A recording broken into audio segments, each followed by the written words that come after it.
சின்ன வீடு படத்தில் வந்து ஒரு கேரளாக்கார பொண்ணை பின்னால் போய் டாவடிச்சுட்டு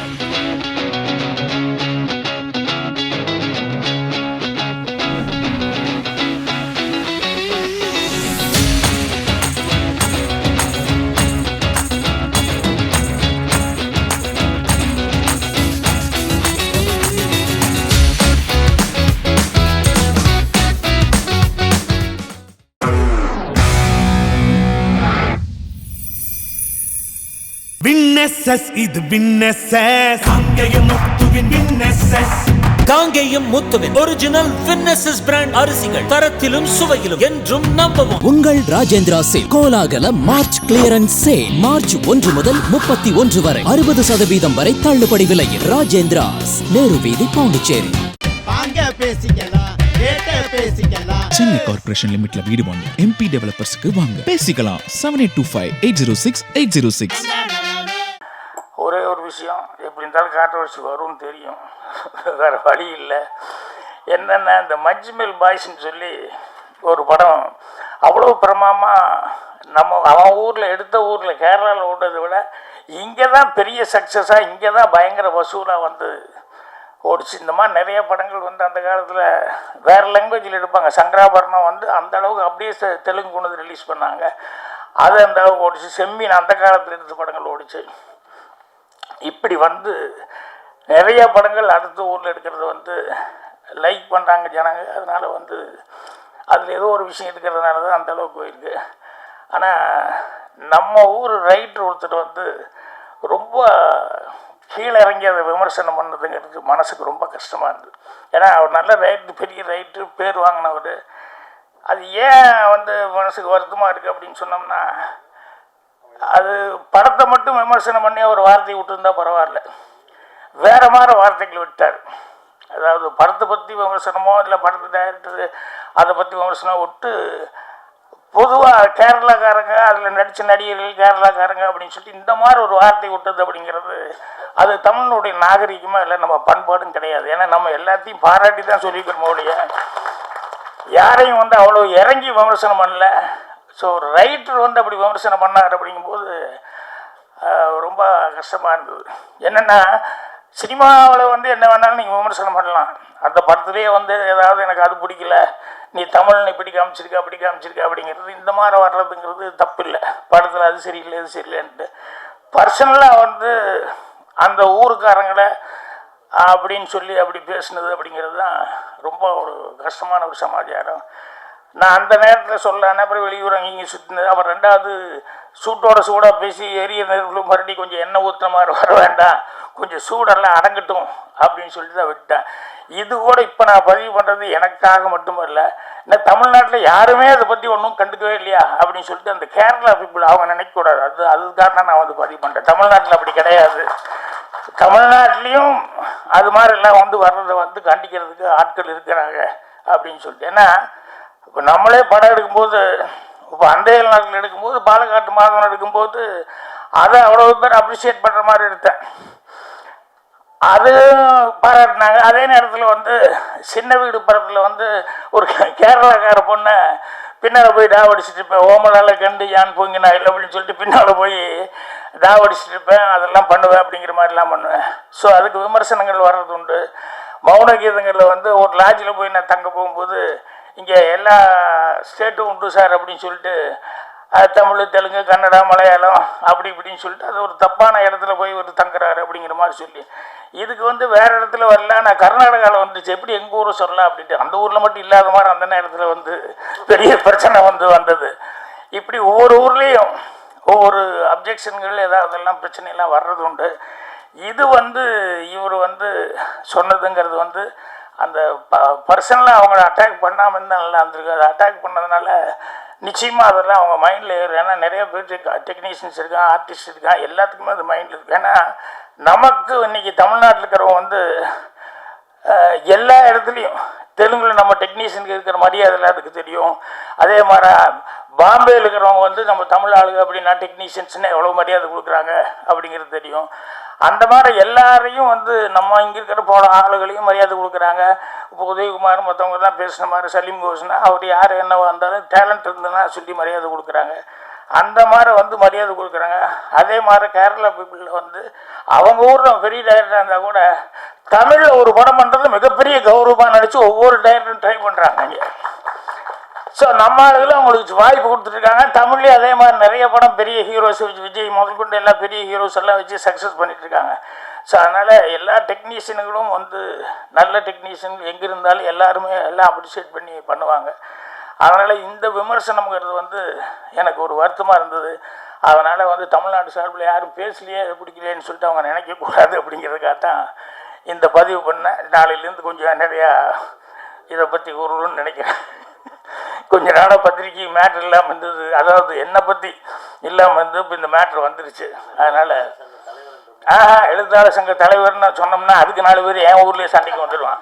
நீங்கள் தனிப்பட்ட முறையில் சொல்ல வேண்டியதானே, நீங்கள் எப்படி எங்களையெல்லாம் சேர்த்துக்கிட்டீங்க அப்படின்னு கேட்டால், அதனால் தலைவராக நான் சொல்ல விரும்பல. பாக்யராஜா பர்சனலில் சொன்னேன், எது வந்தாலும் நம்ம வாங்கி கட்டிக்கலாம் அப்படிங்கிறது கேட்டா, வேறு ஒன்றும் இல்லை. ஏன்னா இதில் போய் எழுத்தாளர் சங்கத்தையெல்லாம் நான் சேர்த்துனேன்னா அவங்களுக்கெல்லாம் கொஞ்சம் யாருக்காவது சில பேர் கரெக்டு தான் அப்படி. ஏன்னா ஒவ்வொரு இடத்துலையும் ஒவ்வொரு மாதிரி இருக்கிறாங்க ஆட்கள். அதில் தமிழில் பேசணுன்னு வந்து இப்படி தரக்குறைவாக பேசிட்டாங்க, தமிழ் ஆளுகளை வந்து தப்பாக காமிச்சிட்டாங்க, அப்படி சில பேர்த்துக்கு கொஞ்சம் கோவம் இருக்கத்தான் செய்யும். அவங்களுக்கு சொல்லுன்னு வந்து அது இல்லை அது கரெக்டு தான் அப்படின்னு கூட நினைப்பாங்க. அதனால் என்ன படத்தை பற்றி விமர்சனம் பண்ணலாம், எது பண்ணாலும் தப்பு இல்லை. அந்த படத்துலேயே இந்த மாதிரி விமர்சனம் பண்ணுறதுக்கு இடங்கள் இருந்தது. அதை விட்டு பர்சனலாக பேசணுங்கிறது ரொம்ப கஷ்டமாக இருந்தது. அதனால் நானும் ஒரு ரைட்டுங்கிற முறையில், ஏன்னா எல்லா ஊர்லேயும் எல்லோரும் எல்லா படமும் பார்த்துட்ருக்காங்க, எல்லா டெக்னீஷியனுக்கும் எல்லா ஊர்லேயும் மரியாதை இருக்குது. அப்படிங்கிறதுனால இவ்வளோ பெரிய ரைட்டு இவ்வளோ பேர் எடுத்தவர் இப்படி பேசுனதுங்கிறது வருத்தமாக இருக்குது. அதைத்தான் பதிவு பண்ண விரும்பினேன். சசிகலா ப்ரொடக்ஷன்ஸு எல்லா படங்கள் எல்லா அவங்களுடைய சமாச்சாரம் ஆரம்பத்துலேருந்து ஒவ்வொன்றுக்கும் என்ன வந்து அழைப்பு கொடுத்துட்டே இருக்கிறாங்க. நானும் எல்லாத்துக்கும் வந்து மிஸ் பண்ணாமல் வந்துட்டுருக்கேன். அந்த அளவுக்கு ஒரு நட்பு இருக்குது. அதுக்கு காரணம் வந்து அவங்ககிட்ட மதன் இந்த மாதிரி ஸ்டாஃப்ஸ் இருக்காங்களே ரொம்ப முக்கியம். அவர் இருக்கார் வேலையும் இங்கே இருந்துக்கிட்டு அவங்க எல்லார் வேலையும் எல்லோரும் ரொம்ப நல்லா பார்த்துக்கிட்டு இருக்காங்க. அதனால் அவங்கள குறிப்பாக பாராட்டணும். அப்புறம் படத்தினுடைய நாயகன் நாயகி எல்லாம் சேர்ந்து ஆண்ட்ரியான்னு நினைக்கிறேன். ஆண்ட்ரியாக்கும் அப்புறம் அவர் சலீம் கோஸ் அவர் இப்போ இல்லைன்னு சொல்லி சொன்னாங்க. அவருடைய சிறப்பை பற்றி உதயகுமார் சொல்லிட்டு இருந்தார். அதனால் அவருக்கு என்னுடைய வருத்தம் என்னென்னா, நல்ல ஒரு கலைஞன் வந்து டக்குன்னு இப்படி போயிட்டார் அப்படிங்கிறது. அதுக்கப்புறம் இசை மியூசிக் சுந்தர் பாபு அவர்களுக்கு, இன்னும் இந்த படத்து சம்மந்தப்பட்ட எல்லாருக்குமே என்னுடைய வணக்கத்தையும் அட்வான்ஸாக வாழ்த்துக்களையும் தெரிவிச்சுக்கிறேன். முதல்ல வாழ்த்து சொல்ல வேண்டியது நான் உதயகுமார் சொல்லணும். ஏன்னா இப்போ தான் இயக்குனர் சங்கத்தில் முதல் முறையாக தலைவராக வந்திருக்காரு. அதனால் என்னுடைய வாழ்த்துக்கள் தெரிவிச்சுக்கிறேன். வந்தோடனே அவர் ரொம்ப சந்தோஷப்பட்டது என்னென்னா, அவர் அங்கே வந்ததோட சந்தோஷம் இங்கே ஆண்ட்ரியா பக்கத்தில் எனக்கு உட்கார்றதுக்கு வாய்ப்பு கிடைச்சது. அதனால் அந்த ராசி தொடரட்டும். அடுத்தடுத்து எங்கே போனாலும் அவருக்கு அந்த மாதிரி ஹீரோயின்கள் எல்லாம் முக்கியமானவங்கெல்லாம் அவர் பக்கத்தில் உட்காரணும். அவருக்கு இது பண்ணிக்கிறேன்.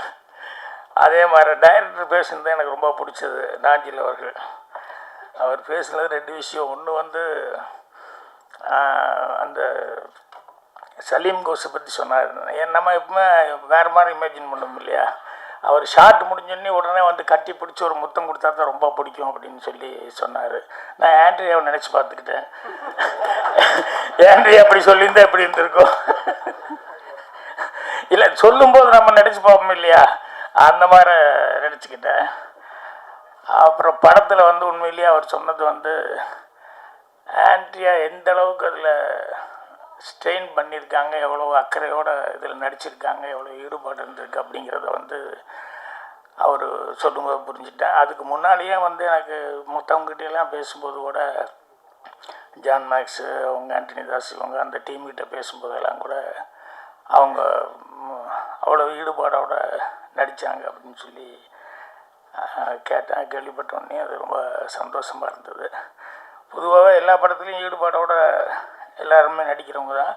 இருந்தாலும் சிலது பர்சனலாக சில கேரக்டர்ஸ் அப்படிங்கிறது ரொம்ப லைக் பண்ணிட்டாங்க அப்படின்னு சொன்னோம்னா அது வந்து ரொம்ப இன்வால்மெண்ட்டோடு நடிப்பாங்க.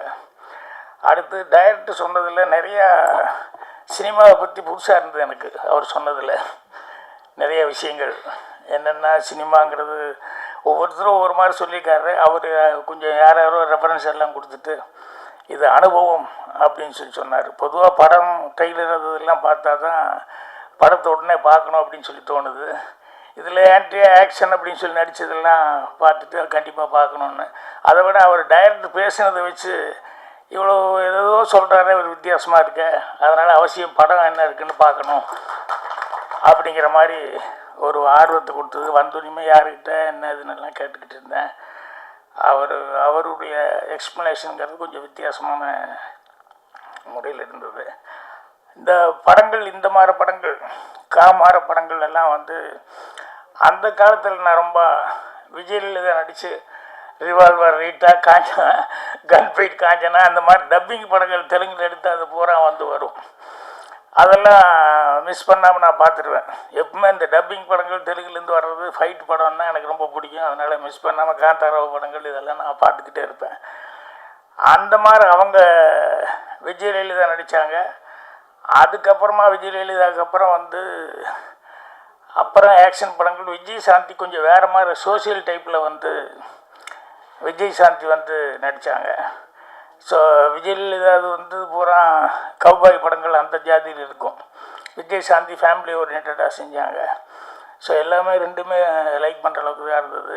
அப்போல்லாம் கர்ணன் டைரக்டர் தான் இந்த கவ்பாய் படங்கள்னு சொல்லி இங்கிலீஷில் வர்ற படங்கள் பூரா அந்த மாதிரி டைப்பில் அந்த ஜாதியில் இங்கே படம் எடுக்கிறது, அந்த மாதிரி கண்ணெல்லாம் வச்சுட்டு எடுக்கிறது அப்படிங்கிறது அவர் கர்ணன் சார் படங்கள் தான். அந்த ஹார்ஸ் ரைடிங்லேருந்து ஃபைட்டிங்கு எல்லாமே வித்தியாசமாக இருக்கும். அந்த படங்கள்லாம் பார்த்தது. அதனால் இப்போது ஆண்ட்ரியா நடிச்சு இந்த படம் பார்க்கணும். ஏன்னா நிறைய இந்த மாதிரி படங்கள்லாம் லேடி ஓரியன்டான படங்கள் இங்கிலீஷில் கூட நிறைய படம் இருக்குது. கில் பில்லா ஏதோ ஒரு படம், அது பார்ட் 1 பார்ட் 2 இப்படியெல்லாம் மாறி மாறி வந்தது.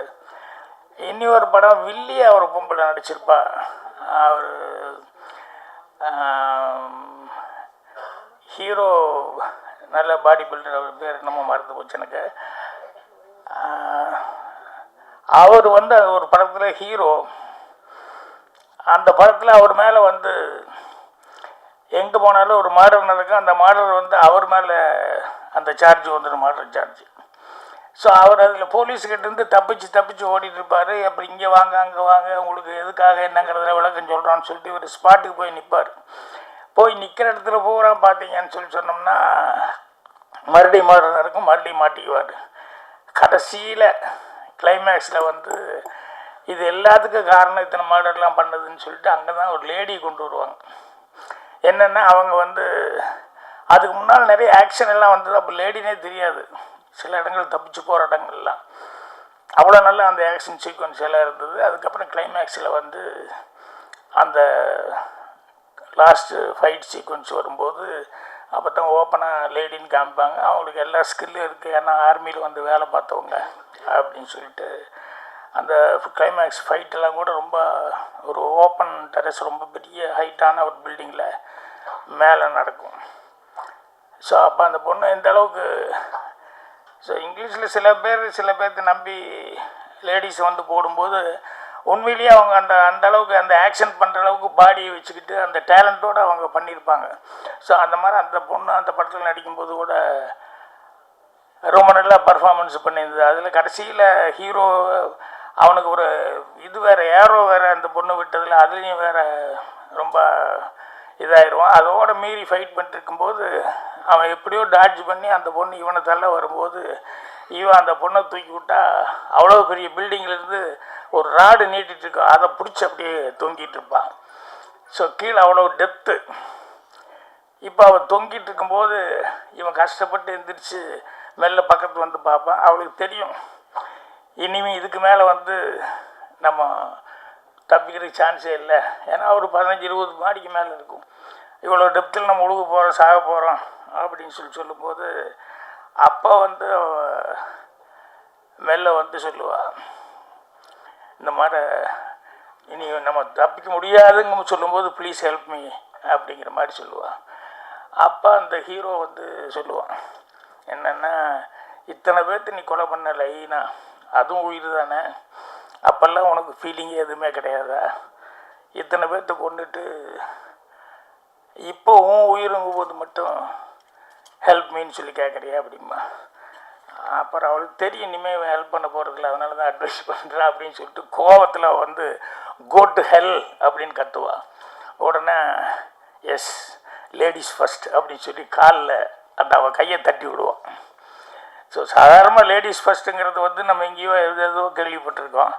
அந்த டைலாக் ரைட்டர் அந்த படத்தில் அந்த இடத்துல வச்சா பாருங்க, அதுதான் சாமர்த்தியம். அவள் வந்து கோ டு ஹெல்னு சொன்னோடனே லேடிஸ் ஃபஸ்ட்னு அந்த காலில் கையை அப்படி தட்டி விடுவான் அப்படிங்கிறது ரொம்ப விஷயம்.